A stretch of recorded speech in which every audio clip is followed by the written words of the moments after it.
नमस्कार बच्चों, आप सभी का बहुत बहुत स्वागत करता हूं मैं आपके अपने चैनल जय महादेव विद्याकुल में। तो बच्चों चलिए, आज क्लास 10th है आपकी।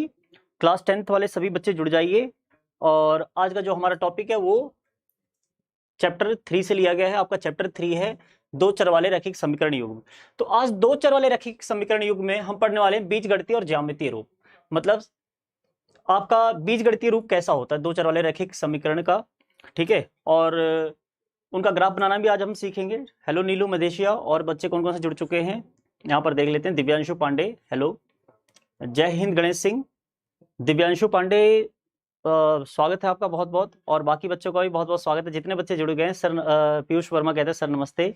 पीयूष वर्मा नमस्ते, बिल्कुल नमस्ते। दिव्यांशु पांडे न्यू स्टूडेंट है, कोई दिक्कत नहीं, न्यू स्टूडेंट हो आप, जुड़िए देखिए। तो हाँ, तो सभी बच्चे मुझे लगता है कोटि कोटि प्रणाम आपको। हर्ष मिश्रा, आपको भी प्रणाम। प्रशांत सविता, गुड आफ्टरनून। अंशु शक्य, गुड आफ्टरनून। पीयूष वर्मा, मैं आपको गुड आफ्टरनून बोल चुका हूँ। प्रिंस कुमार भी आ गए, गुड आफ्टरनून।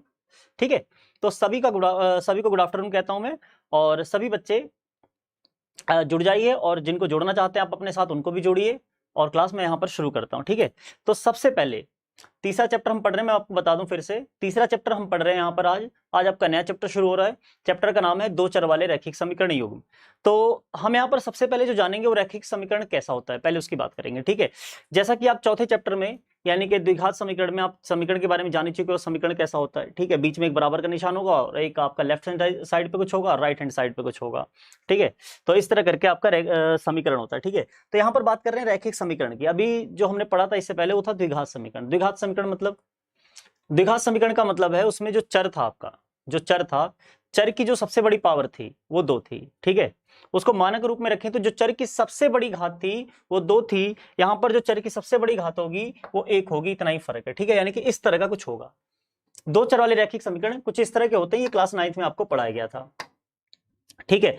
यहां पर देखिए चर की जो घात है वो कितनी है, 1 है। यहां चर की घात 1 है, ठीक है। और इसके अलावा बात करें ए की, एबीसी, एबीसी क्या है, तो एबीसी यहाँ पर आपके अचर हैं, चर नहीं है। यानी कि यहाँ पर एबीसी रख के इसलिए लिया गया क्योंकि एबीसी कुछ भी हो सकता है। एग्जांपल के लिए मैं एबीसी को चेंज करके यानी कोई भी वास्तविक संख्या रखूं एबीसी के लिए, एबीसी के लिए मैं कोई भी वास्तविक संख्या रखूं। एग्जांपल के लिए 2x प्लस 3y प्लस मान लीजिए 5 बराबर 0। ये एक दो चर वाला रैखिक समीकरण है, ये एक दो चर वाला रैखिक समीकरण है, ठीक है।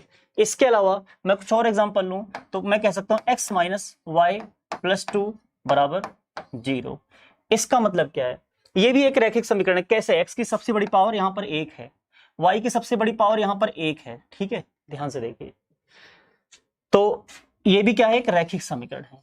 यहां पर बात करें a के मान की, यहां a का मान 2 था, b का मान 3 था, यहां c का मान 5 था। यहां पर a का मान 1 है, गुणांक में कुछ भी ना हो तो आप जानते हैं 1 होता है। यहां पर b का मान कितना है, b का मान है -1, एक तो है ही है और बाहर माइनस आप देख रहे हैं। और यहां पर c का मान देखें तो c का मान है आपका 2। तो ये थे इसके गुणांक, ठीक है। तो आपको गुणांकों के बारे में भी पता लग गया होगा, गुणांक क्या है इसमें और रैखिक समीकरण दिखता कैसा है। अब बात करें एबीसी के मान की, कि एबीसी का मान कैसा होगा। तो मैंने अभी आपको बताया एबीसी का मान क्या होगा, वास्तविक होगा, ठीक है। एबीसी का मान क्या होगा, वास्तविक होगा।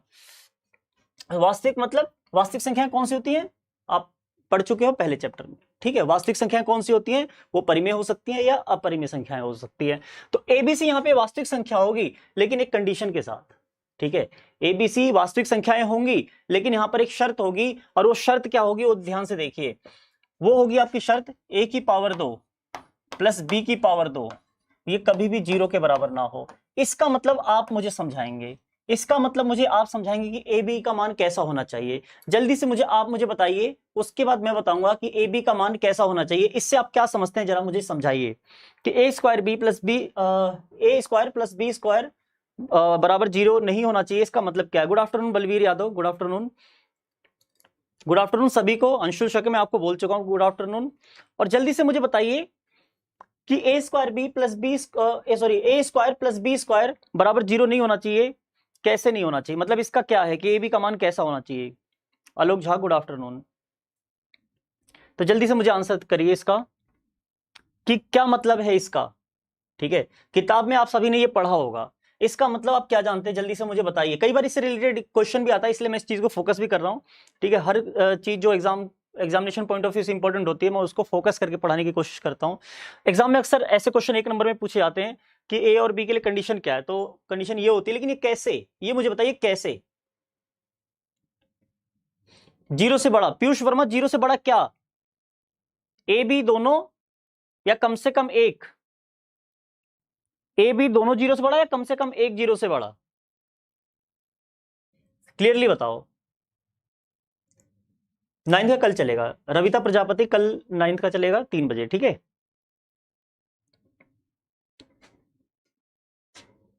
जल्दी से मुझे बताओ, मैं आपकी नॉलेज देखना चाहता हूं, आपको कितनी नॉलेज है, जल्दी से मुझे बताइए। सर आप पर, ऐप पर, अच्छा ऐप पर रुपीज लगता है, हाँ रुपीज तो लगता है, लेकिन बहुत कम है, वो पूरे साल की फीस है, बहुत कम है।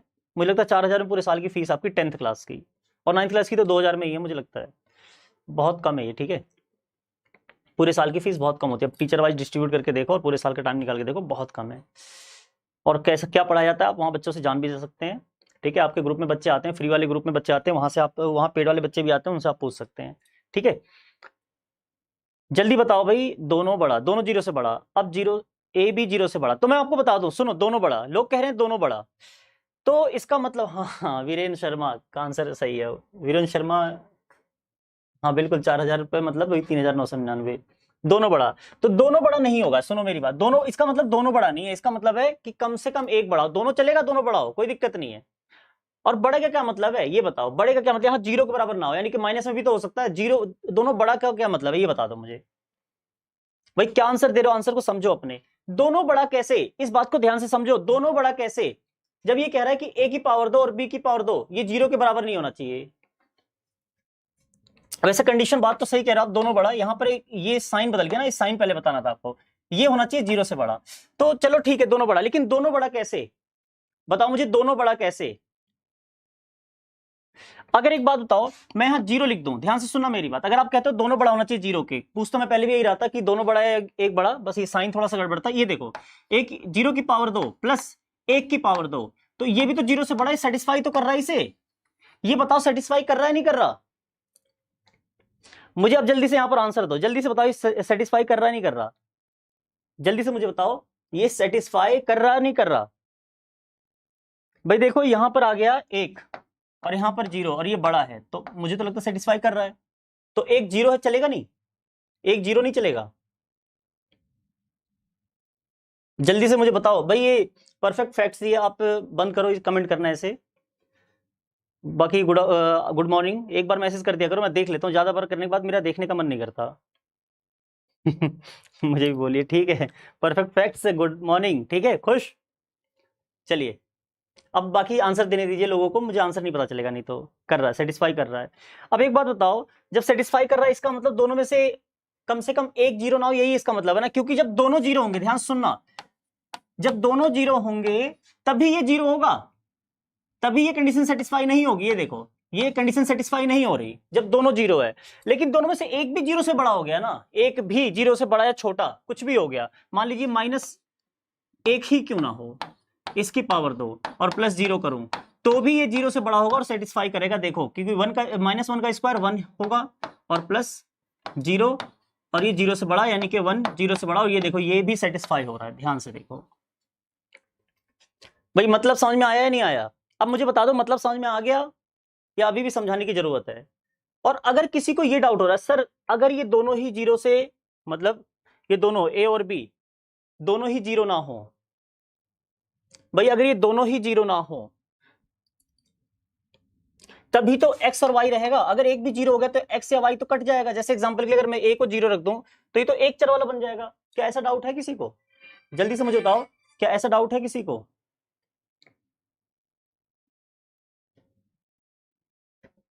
समझ आ गया, लेकिन अभी भी अधूरा ही आया होगा, फिर भी मैं बता देता हूँ, चलो मैं फिर से इसे मिटाता हूँ।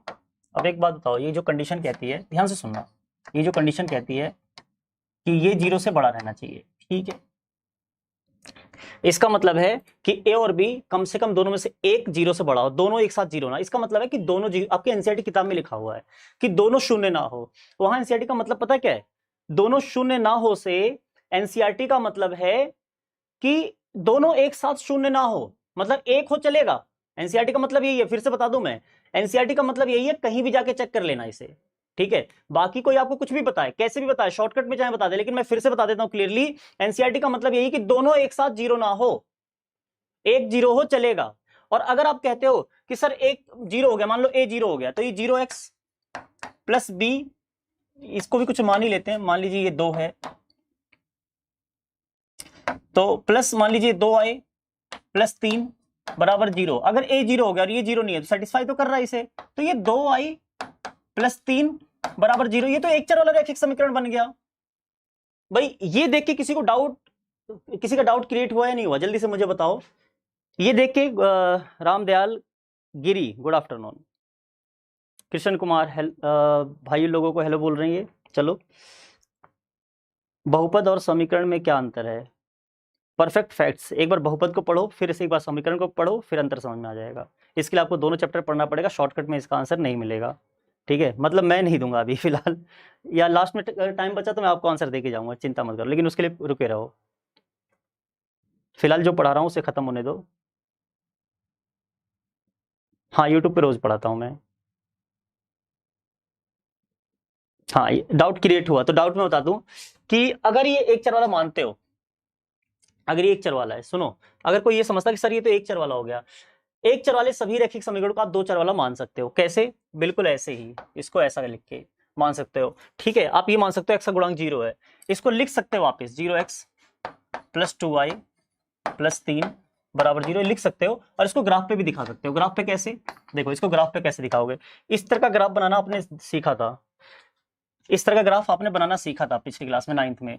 जब ऐसा दिया हो तो देखो, यहां से ध्यान से देखना, 2i बराबर -3, तो y बराबर क्या आ जाता था, -3/2। तो y -3/2 कहाँ है? मान लो यहाँ पर है, तो जहां जहां y -3/2 है, इस हर जगह पर इसका ग्राफ कुछ ऐसा बनता था, x के समांतर, याद है आपको? x के समांतर इसका ग्राफ बनता था। ये आपका हो गया y बराबर -3/2 का ग्राफ, ठीक है। ये आपका हो गया y बराबर -3/2 का ग्राफ। आप पिछली क्लास में ऐसा कर चुके हो, इसका ग्राफ बना चुके हो। इसके अलावा मैं कुछ और ग्राफ के एग्जांपल दे देता हूँ, ठीक है। आपको याद होगा 9th क्लास में आपने इसका भी ग्राफ बनाया था, x बराबर मान लीजिए 3, इसका ग्राफ कैसा बना था वो भी मैं बना के दिखा देता हूँ, ठीक है। ये 9th क्लास की छोटी सी रिविजन है। x बराबर 3 कैसे बनाया था? यहाँ पर आपका x बराबर 3 ये रहा, तो यहाँ भी x3 है, यहाँ भी x3, जहां जहां x बराबर 3 है वहां आप इस तरह का ग्राफ बनाता, ठीक है। इसके बाद आगे की बात सुनो, ये ग्राफ बनता कैसे है? अगर x बराबर 3 है तो हम मान लेते थे, x बराबर 3 है तो हम इसे मान लेते थे कि x प्लस 0y बराबर 3, क्योंकि हमें दो चर वाला ग्राफ बनाना है। ये दो चर इस पे होते हैं, यहाँ पर एक चर होता है x और एक चर होता है y, दो चर यहाँ पर दिखाना होता है हमें। तो दो चर मानने के लिए हमें यहाँ पर लेना पड़ता है 0 गुणांक के साथ। तो हम क्या करते हैं, यहाँ पर x का मान निकालने के लिए हम y बराबर रखते हैं, आपको पता है, जो कि 9th क्लास में करते थे। y बराबर हमने रखा पहले 1, y बराबर 1 रखा, तो x प्लस 0 गुणा 1, तो ये तो 0, ठीक है।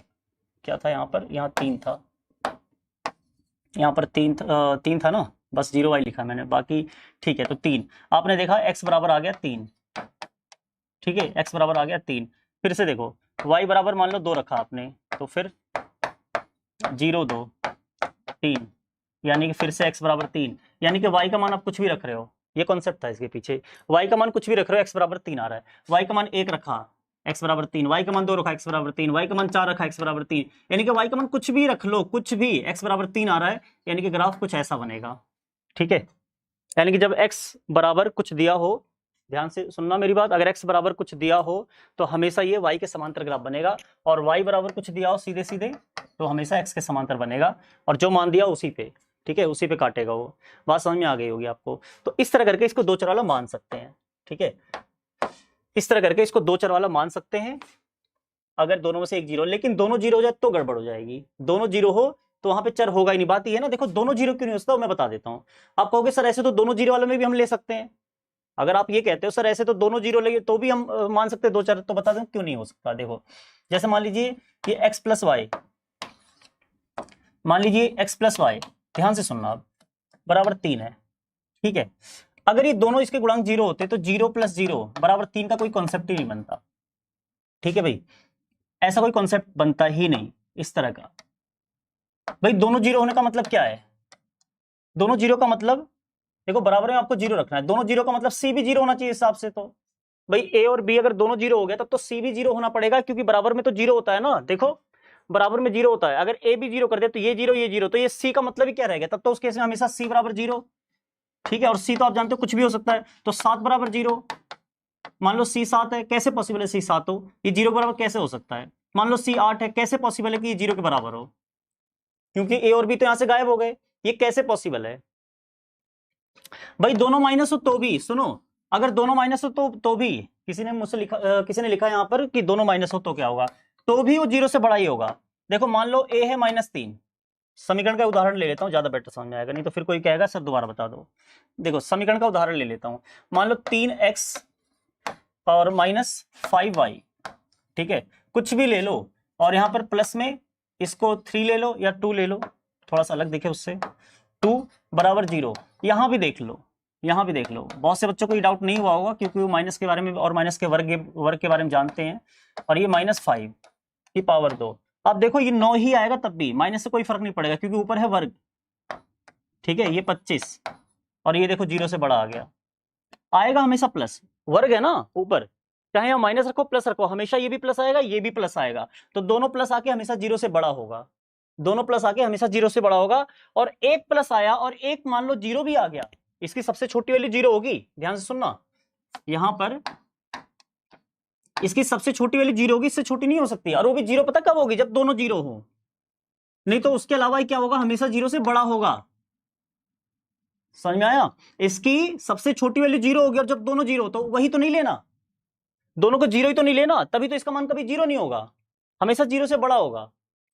ठीक है, इसके अलावा कुछ भी रख लो, मान लो एक को 0 भी रख देते हो ना, 0, या माइनस भी रख देते हो, कुछ भी रख दो, माइनस अभी तो समझाया मैंने आपको, माइनस भी रख देते हो, तो अब इसके साथ कुछ भी कर लो, इसका मान कुछ भी रख लो, बी का कुछ भी रख लो, ये 0 से बड़ा ही आएगा, रख के देख लो बी का मान, चाहे 0 ही क्यों ना रख लो, 0 रख लो तो भी ये 0 से बड़ा ही आएगा।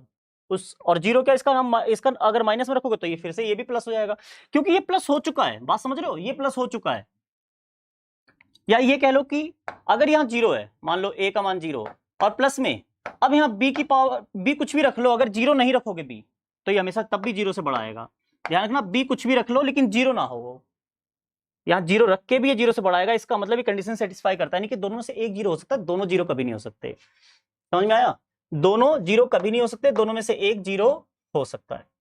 तो ये थी इसकी कंडीशन। आपके पेपर में कई बार लिखा आएगा, ध्यान से सुनना, आपके पेपर में कई बार लिखा आएगा कि इस समीकरण में अगर ये दो चर वाला रैखिक समीकरण है तो ए और बी कैसा होगा। ऑप्शन ए कि ए बराबर 0 ना हो, ऑप्शन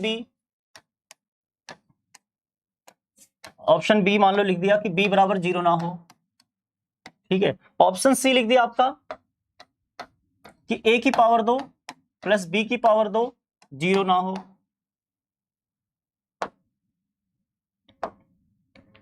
इसको वैसे ही लिख लेते हैं जो हमें चाहिए, ये मतलब 0 से बड़ा हो, ठीक है। इसके अलावा सी आपको लिख के दे दिया, ए 0 ना हो और बी 0 ना हो। ये बताओ, देखो आप कह रहे थे दोनों 0 ना हो, दोनों, अगर दोनों में से कोई 0 नहीं हो सकता तो कंडीशन ये होनी चाहिए थी ना, अगर दोनों में से कोई 0 नहीं हो सकता तो कंडीशन तो ये होनी चाहिए थी कि ए भी 0 ना हो बी भी 0 ना हो, दोनों में से कोई 0 नहीं होना चाहिए, ये उसका मतलब वो है।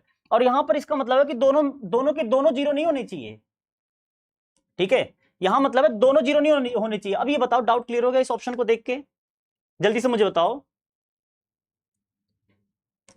अरे हर्ष मिश्रा, वर्ग करके देख लो, जो मैं बोल रहा हूं उसे वर्ग करके देख लो, वर्ग करके चेक कर लो, टेंशन क्यों लेते हो इतना। और बताओ भाई, जल्दी से मुझे इसका आंसर दो। ये डाउट क्लियर है सबका, यहां से बात समझ में आ गई? क्योंकि ये उत्तर कभी नहीं होगा इसका।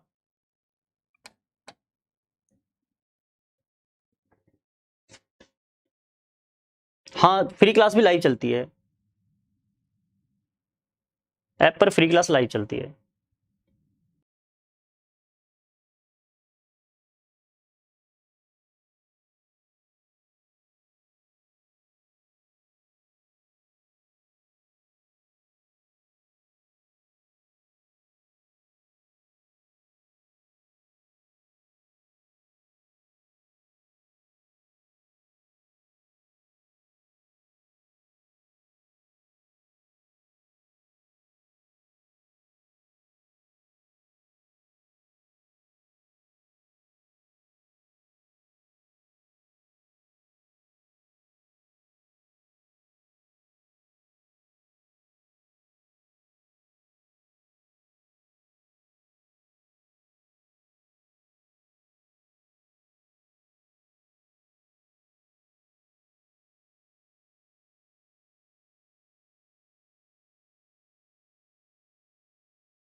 हाँ जी बच्चों, तो आवाज़ आ रही है मेरी या नहीं?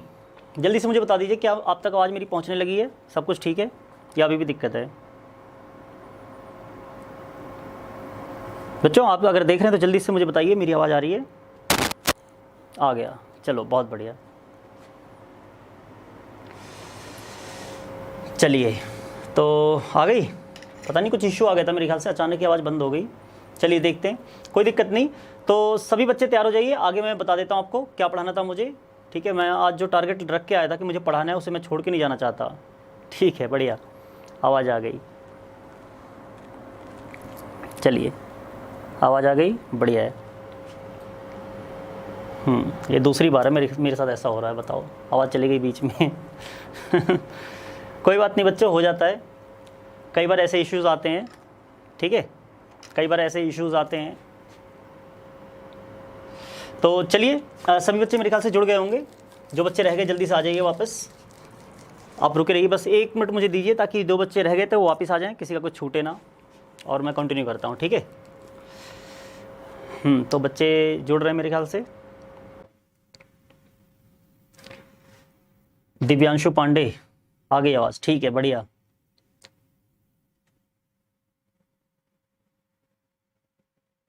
बताओ, आवाज़ की वजह से कोई डिसलाइक मार के चला गया था, है ना? आवाज़ आती डिसलाइक हटा दिया, सही है, बढ़िया। तो चलिए शुरू करते हैं, कोई बात नहीं, बाकी बच्चे आ ही जाएंगे। तो यहाँ पर देखिए, ये मतलब था यहाँ पर जो मैं आपको समझा रहा था कि ए और बी अगर दोनों जीरो होते तो ये कंडीशन होती। अगर दोनों की बात होती कि दोनों में से कोई भी जीरो ना हो, दोनों में से कोई भी जीरो ना हो, तो कंडीशन ये होती। लेकिन यहाँ पे बात ये नहीं है, बात ये कि दोनों में से कम एक जीरो ना हो।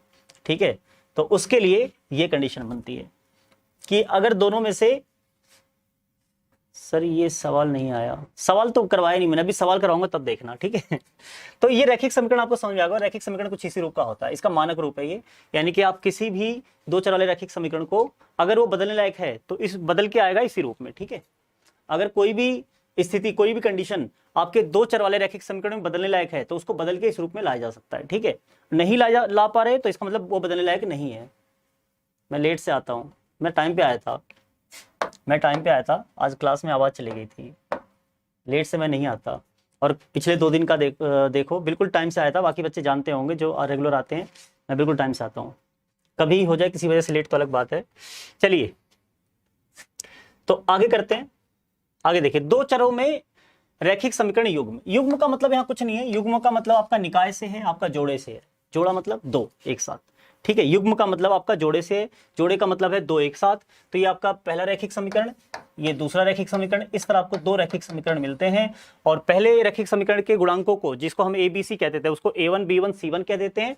और दूसरे रैखिक समीकरण के गुणांकों को हम A2 B2 और C2 कह देते हैं, ताकि उनको डिफरेंशिएट कर पाए, उनके अंतर को समझ पाए। यहाँ पर मान लिया x का गुणांक A है, तो यहाँ का x का गुणांक क्या बोलेंगे आप? इसको भी A बोलेंगे, तो इसको भी A बोलने का मतलब दोनों का गुणांक सेम होना चाहिए। वहां पर 2 है तो यहाँ 2 होना चाहिए। तो ऐसी दिक्कत ना है, इसलिए इसे A1 बोल दिया गया और इसे A2, बस इतना ही फर्क है। ठीक है, तो A1 A2 और ये A1 A2 B1 B2 और C1 C2 देख के बिल्कुल भी आपको कंफ्यूज नहीं होना। ठीक है, बिल्कुल भी यहाँ पर आपको कंफ्यूज नहीं होना। तो A1 B1 C1 और A2 B2 C2 क्या है? कुछ नहीं है, सिर्फ और सिर्फ गुणांक है, इससे ज्यादा कुछ नहीं है। तो चलिए कुछ स्थितियों को समझने की कोशिश करते हैं जो कि इस तरह के समीकरण बनाते हैं। ठीक है, कुछ स्थितियों को समझने की कोशिश करते हैं जो कि इस तरह का समीकरण बनाते हैं। वो उन स्थितियों में से पहली स्थिति जो कि आपके एक्सरसाइज 1 से ही लिए मैंने, यहां पर लिखा है, आफताब अपनी पुत्री से कहता है कि 7 वर्ष पूर्व मैं तुमसे 7 गुनी आयु का था। 7 वर्ष पूर्व मैं तुमसे 7 गुनी आयु का था, और अब से 3 वर्ष पश्चात मैं तुमसे 3 गुनी आयु का रह जाऊंगा। ठीक है, इस स्थिति को आपको क्या करना है? बीजगणितीय और ग्राफीय रूपों में व्यक्त करना है। इस कंडीशन को, इस सिचुएशन को, इस स्थिति को, ठीक है, आपको क्या करना है? आपको बीजगणितीय रूप में व्यक्त करना और उसके बाद ग्राफीय रूप में व्यक्त करना है। तो चलिए बीजगणितीय रूप में कैसे व्यक्त करें? बीजगणितीय रूप में व्यक्त करने के लिए हमें क्या करना पड़ेगा? 2 चर लेने होंगे। यहां पर हमारे 2 चर कौन से हैं वो देखिए। आफताब अपनी पुत्र से कहता है 7 वर्ष पूर्व। ठीक है, उसके अलावा क्या कहता है वो? कि 3 वर्ष बाद। आपके पास 2 कंडीशन है यहाँ पर, एक 7 वर्ष पूर्व की है और एक 3 वर्ष बाद की है। तो इस तरह की कंडीशन को आप पहले ढूंढा करो। कभी भी आपके सामने इस तरह का प्रश्न आए तो आप ऐसी कंडीशन ढूंढा करो। ठीक है ना, यहां से आपकी 2 कंडीशन बनेगी, 2 शर्तें हैं यहाँ पर आपकी। ठीक है, 7 वर्ष पूर्व की बात करें और 3 वर्ष बाद की बात करें, लेकिन उससे पहले हमें प्रेजेंट की बात करनी होगी, ताकि प्रेजेंट के यानी कि जो आपका वर्तमान है, वर्तमान के संदर्भ में ही हम पास्ट में और फ्यूचर में जा सकें। तो वर्तमान की बात करते हैं, तो वर्तमान में माना आफताब की आयु, माना आफताब की आयु, कुछ ना लिखो तो वर्तमान ही है, माना आफताब की आयु बराबर एक्स, ठीक है। तथा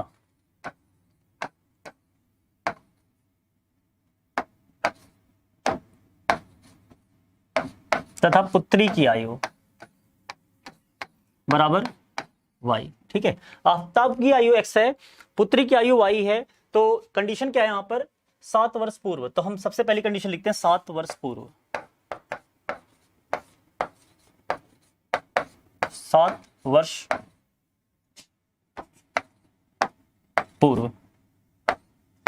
अब 7 वर्ष पूर्व क्या होगा, फिर से आफताब की आयु होगी, आफताब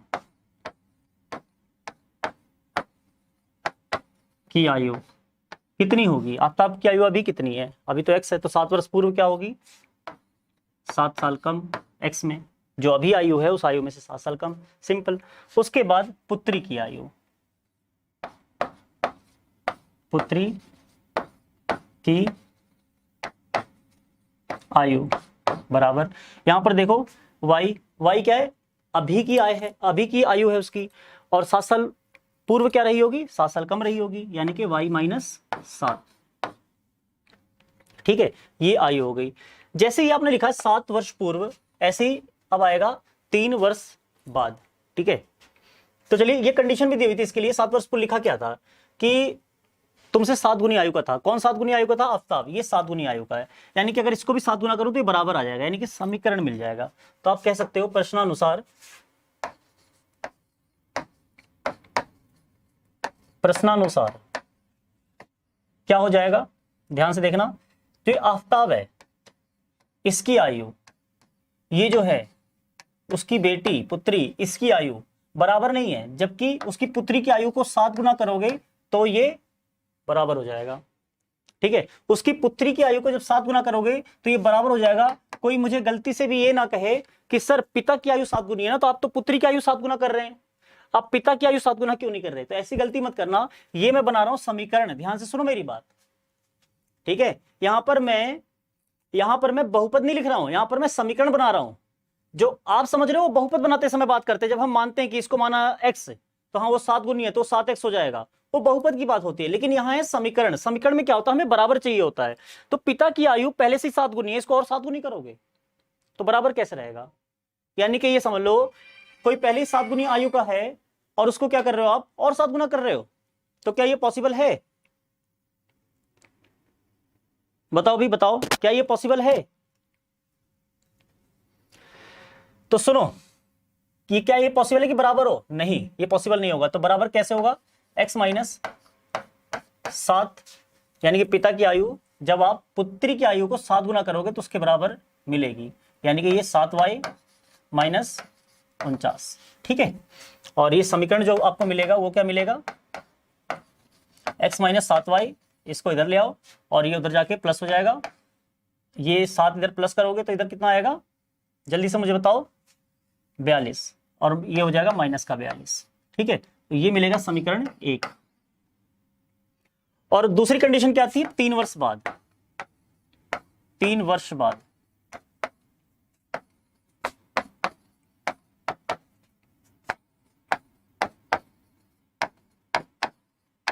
आफताब की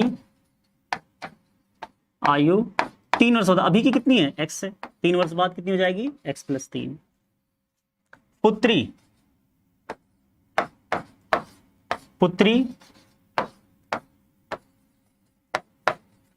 की आयु बराबर, पुत्री की आयु बराबर y प्लस 3। और 3 वर्ष बाद था क्या, सिचुएशन क्या थी 3 वर्ष बाद, ध्यान से देखना, 3 वर्ष बाद मैं तुमसे केवल 3 गुनी आयु का रह जाऊंगा, यानी कि 3 वर्ष बाद भी ये इससे कुछ गुना होगा, और कितने गुना होगा, 3 गुना, यानी कि इस बार बेटी की आयु को 3 गुना करोगे तो बाप के बराबर आ जाएगी। तो प्रश्नानुसार क्या हो जाएगा, ध्यान से देखना, प्रश्नानुसार क्या हो जाएगा, ये पिता की आयु, ठीक है, ये बराबर नहीं है पुत्री की आयु के, तो बराबर कैसे होगा, जब पुत्री की आयु को 3 से गुणा कर दोगे, यानी कि x+3 बराबर क्या हो जाएगा, यहां पर 3y + 9, ठीक है। अब यहां पर x - 3y और 3 उधर जाके माइनस हो जाएगा, कितना हो जाएगा माइनस होके, ये 6, ये हो गया आपका समीकरण 2, ठीक है। अब चाहो तो इसको मानक रूप में लिखने के लिए 6 को इधर ले आओ, ठीक है, और यहां -42 को इधर ले आओ, तो आपका मानक रूप यानी कि कुछ ऐसा रूप मिल जाएगा जैसा कि यहां पर आपको सिखाया गया है, ये देखिए, ठीक है, इस तरह का रूप मिल जाएगा, जहां क्या होगा, x की पावर भी 1 है और y की पावर भी 1 है। तो इस तरह आप इस प्रश्न को हल कर सकते हो, यानी कि बीजगणितीय रूप में सबसे पहला काम होता है बदलना, और सबसे ज्यादा इंपॉर्टेंट भी यही है, क्योंकि एग्जाम में जब क्वेश्चन आते हैं तो आपके कैसे होते हैं, कुछ इस तरह के होते हैं, ठीक है, उसको क्या करना होता है, पहले बीजगणितीय रूप में बदलना होता है, फिर उसके बाद हल करना होता है। तो सबसे बड़ी जो प्रॉब्लम, सबसे बड़ी जो समस्या आती है आपके सामने, वो बीजगणितीय रूप में बदलना ही आती है, ठीक है। तो इसके बाद चाहे आपसे ग्राफ बना के हल करने के लिए कहा जाए, या फिर कोई बीजगणितीय आपका बीजगणितीय विधि लगाकर हल करने के लिए कहा जाए, ठीक है, इसके बाद की बात है ग्राफीय विधि या बीजगणितीय विधि का प्रयोग करके आप इसे हल करें। कृष्णा क्या पूछा आपने, क्लास 9 की क्लास चलती है, कल चलेगी, ठीक है, कल 3 बजे, ठीक है, कल 3 बजे।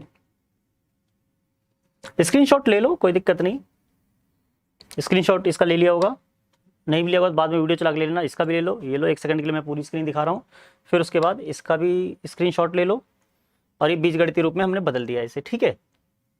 और 9th क्लास में आपने ग्राफ बनाना सीखा हुआ है, तो आप इस समीकरण का और जो पीछे एक समीकरण बना है उसका, दोनों का आप ग्राफ आसानी से बना सकते हैं। आप क्या करेंगे, x के अलग अलग मान पे y का अलग अलग मान निकालेंगे, और आपके सामने कोई टेबल बनेगी ऐसी, ठीक है, जिसमें आप क्या करेंगे, x के अलग अलग मान पे जो y का अलग अलग मान आएगा उसको लिखेंगे, और ग्राफ पे उसे अंकित करके आप जो भी रेखा बनेगी उसे खींच देंगे, ठीक है, बस इतना ही।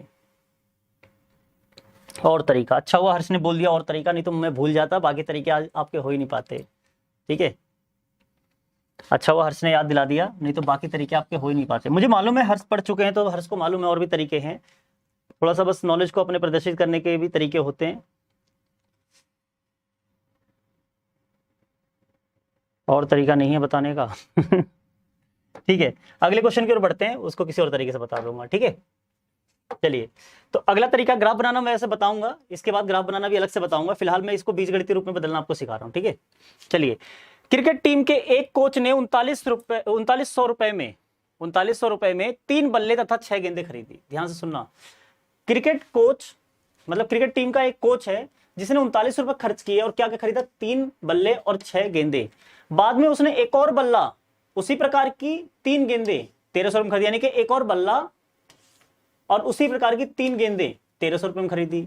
इस स्थिति को बीजगणितीय तथा ज्यामितीय रूपों में व्यक्त करना है। तो पहले हम करते हैं बीजगणितीय रूप इसका। अब बीजगणितीय रूप में करने के लिए क्या चाहिए, देखिए यहां समझने वाली बात क्या है, यहां समझने वाली बात है कि आपको जो टोटल दिया हुआ है ना, वो क्या दिया हुआ, वो समझिए। टोटल दिया हुआ आपको खर्चा, ठीक है, कितने में खरीदी, समझ रहे हो, कितने में खरीदी, ये आपको खर्चा दिया हुआ है। यहां भी आपको दिया खर्चा। खर्चा कैसे निकलता है, आप जो भी सामान खरीदते हैं उसकी दर से उसको गुणा करते हैं। मान लीजिए आपने एक पार्ले जी पैकेट खरीदा, देखिए एक पार्ले जी पैकेट खरीदा 5 रुपए का आता, तो इसे 5 से गुणा कर दिया, ठीक है। अगर आपने 2 खरीदा होता तो ये जो दर है ना, 5 रुपए की दर से आपको मिल रहा है, एक पैकेट 5 रुपए का मिल रहा है, तो आप जितने भी पैकेट खरीदोगे, मान लो आप 6 पैकेट खरीदते तो 6 से गुणा करते, इसका आपका टोटल खर्चा आता। मान लीजिए आप 10 पैकेट खरीदते तो इसे 5 को 10 से गुणा करते तो ये टोटल खर्चा आता। यानी कि जो दर होती है, जिस दर पे वो मिलता है, यानी कि उसकी 1 यूनिट जिस दर पे मिलती है, ठीक है, 1 यूनिट जिस दर पे मिलती है उसकी, यानी कि 1 इकाई जिस दर पे मिलती है, और आप जितनी इकाई खरीद रहे हैं उससे उसे गुणा कर दीजिए तो आपको उसका टोटल खर्चा मिल जाता है। तो चलिए हम क्या करते हैं, टोटल खर्चा निकालते हैं और उसको रख देंगे 3900 के बराबर। तो एक बल्ला कितने का है पहले ये पता लगा लें, तो हम 3 बल्ले की कीमत भी निकाल पाएंगे। एक गेंद की कीमत हम पता लगा ले तो हम 6 गेंद की कीमत भी निकाल पाएंगे। तो सबसे पहले हम एक बल्ले की मान लेते हैं कीमत, माना 1 आप समझ रहे होंगे एक क्यों मान रहा हूं, क्योंकि मुझे 2 बार स्थिति को बदलनी है। एक बार 3 बल्ला 6 गेंदे, अगर मैं 3 बल्ले की कीमत को x मान लूंगा तो दोबारा हमें 1 बल्ला दिया गया, उसका निकालना हमारे लिए थोड़ा सा कॉम्प्लेक्स हो जाएगा, थोड़ा सा जटिल हो जाएगा। ठीक है, तो हम इसलिए एक का ही मानते हैं। तो माना एक बल्ले की कीमत, माना एक बल्ले की कीमत बराबर x तथा एक गेंद की कीमत बराबर y। तो बल्ले की कुल कीमत पहली स्थिति में बल्ले की कुल कीमत निकालने के लिए, एक बल्ले की कीमत x है तो 3 बल्ला लिए तो 3x करना पड़ेगा, ये बल्ले की कुल कीमत हो गई। ठीक है, और 6 गेंदे खरीदी आपने तो 6 गेंदों की कीमत कितनी होगी, प्लस y को 6 से गुणा करेंगे तो 6y। भाई एक गेंद की कीमत 6 से गुणा कर दो, 6 गेंद की कीमत, और ये दोनों की कीमतें हैं, तो दोनों की कीमतों को मिलाओगे तो होगा नहीं 3900 के बराबर। बताओ, बात को समझ रहे होगे?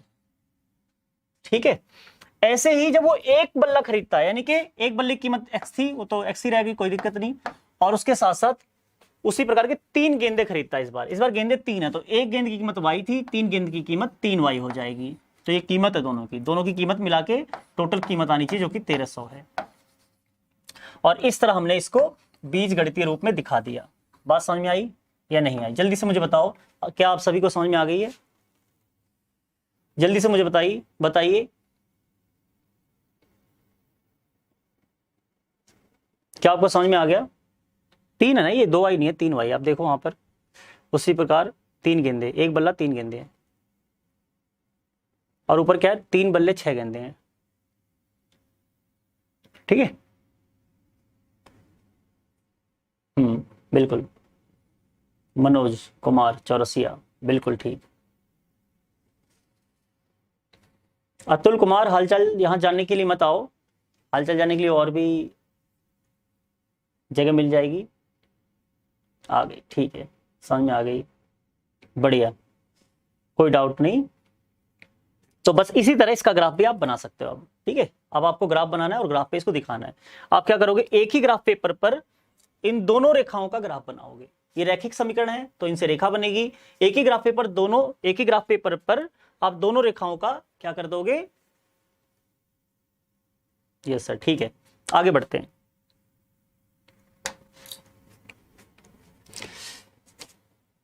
अगला जो क्वेश्चन है आपका वो देखिए, अगला क्वेश्चन आ नहीं रहा, आ गया। 2 केजी सेब और 1 केजी अंगूर का मूल्य, फिर से कीमत वाली ही बात आ रही है, उसी टाइप का क्वेश्चन है ये। हालांकि आगे मैं बहुत सारे क्वेश्चन कराऊंगा इसके अलग अलग टाइप के, जिसमें मैं वैरायटी रखने की कोशिश करूंगा। ठीक है, जैसा कि आपको पिछले चैप्टर में भी करवाया, तो बस आप जुड़े रहिएगा, आपकी सारी प्रॉब्लम खत्म होगी। चैप्टर खत्म होते होते चैप्टर से जुड़ी हुई सारी प्रॉब्लम आपकी खत्म होगी। ठीक है, 3y नहीं 2y होगा। 2y कहाँ से होगा? 2y लिखा भी तो होना चाहिए। ये देखो, इनको दिखाओ भाई, पता नहीं किसी और क्वेश्चन का याद कर लिया है, कहाँ लिखा है? वो लिखा होगा तो जरूर होगा, लेकिन लिखा तो भी तो होना चाहिए। ये लिखा है एक बल्ला, उसी प्रकार के 3 गेंदे, तो कहाँ से 2y? यहाँ 6 गेंदे, यहाँ 3 गेंदे, इन्हें 2y पता नहीं कहाँ से दिख रहा है। एक बार भाई थोड़ा सा दोबारा वीडियो को देख लेना शुरू से, अगर बीच में आके जवाब दे रहे हो। ठीक है, मनोज नाम है ना? हाँ, एक बार दोबारा देख लेना। ठीक है, जल्दबाजी मत किया करो, यहाँ टीचर से पढ़ने के लिए आओ। ऐसा नहीं कि देखो मैं यहाँ पढ़ा रहा हूँ, ऐसा नहीं कि मुझसे गलती नहीं हो सकती, कई बार ध्यान कहीं और चला जाता है, तो एक आध चीज हो सकता है मैं गलत लिख दूँ, या हो सकता है एक आध चीज गलत निकल जाए, हो सकता है मुझसे, ऐसा नहीं कि नहीं हो सकती गलती। इसका मतलब ये नहीं बनता कि आप सिर्फ यहाँ गलतियां ढूंढने आओ। ठीक है, नॉलेज में शक मत किया करो, यहाँ नॉलेज लेने के लिए आओ, सीखने के लिए आओ। ठीक है, मैं बिल्कुल नहीं कहता कि भाई मुझसे गलती नहीं हो सकती, लेकिन आपका टारगेट यहाँ गलती निकालना नहीं होना चाहिए, आपका टारगेट यहाँ होना चाहिए सीखना, कि आपको सीखना कितना है। ठीक है, गलती किसी से भी हो सकती है, ये ध्यान रखना हमेशा, हालांकि अभी नहीं है। ठीक है, इसका मतलब ये नहीं कि मैं यहाँ कोई गलती है मैं इसको छुपा रहा हूँ, आप बिल्कुल भी ऐसा ना सोचें। ठीक है मनोज, कंफर्म हो गया, अभी भी डाउट में हो?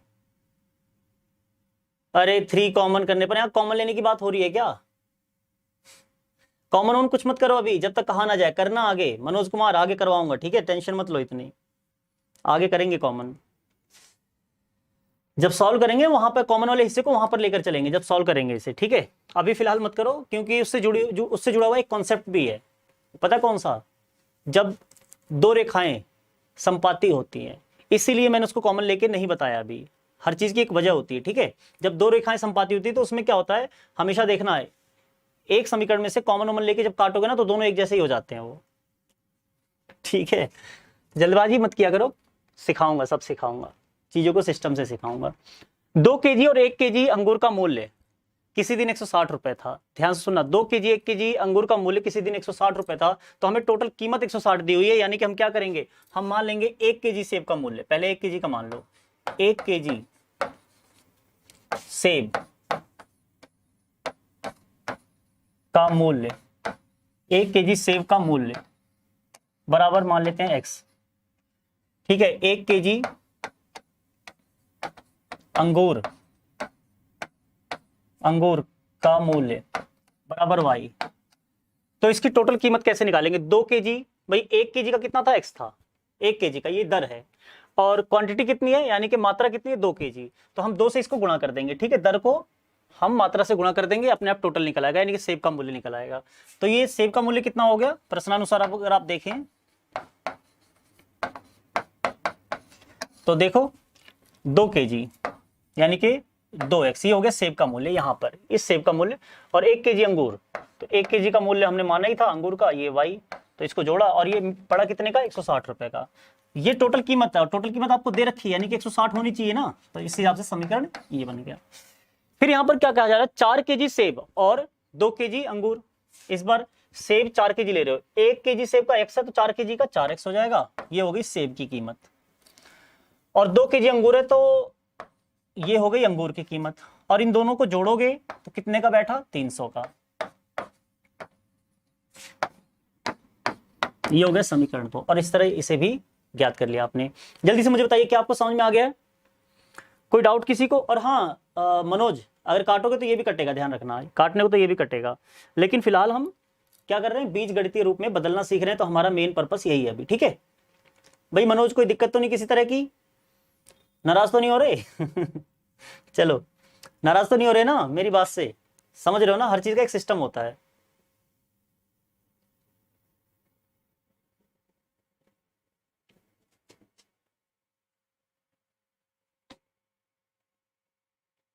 जल्दी से बताइए। सबको समझ में आ गया, ठीक है।